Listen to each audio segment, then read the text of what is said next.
Pagnanakaw, pangahalay, yan ang dalawang motibo na patuloy iniimbestigahan ngayon ng mga otoridad matapos nakaladga rin mula sa kanyang nicho ng di pa nakikilalang sospek ang bangkay ng 82 taong gulang na lola na kakalibing pa lamang. Ikalabing-anim ng Pebrero taong kasalukuyan, agad tinungo ng SNB TV News Team ang Santo Domingo Municipal Police Station upang alamin kung ano ang development ng ginagawang investigasyon at kung sino ang mga responsable sa kahindik-hindik na pangyayari sa bangkay ng isang lola. Bali, yung po ito kung around 9:30 po kang February 16, 2025. Bali, may nag-report po din na yung pong taol na warang laog, yung po nag-report si Kapitan Digde. So again, nagdumantulos po sa investigator. Yung dito, napaunot na saro pong taol duman na wala na pong bangkay po duman sa cemetery po mismo.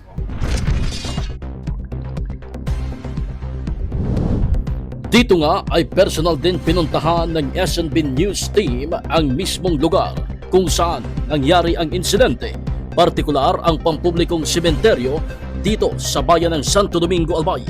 Sa aming pag-iikot ay aming nakita ang lugar na ito.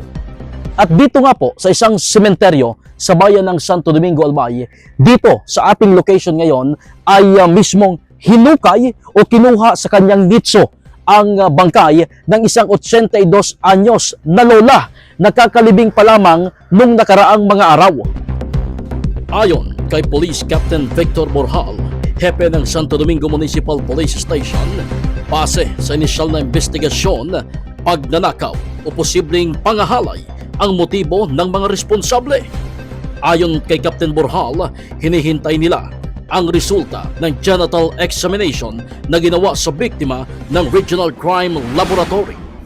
Initial investigation po, ang pinaka-primerong kasi dito, ang motibo is, kumbaga, pag una may, ang motibo, panghabas duman po, tangali, pag una po may gamit ito pong sinabay. Nailubong?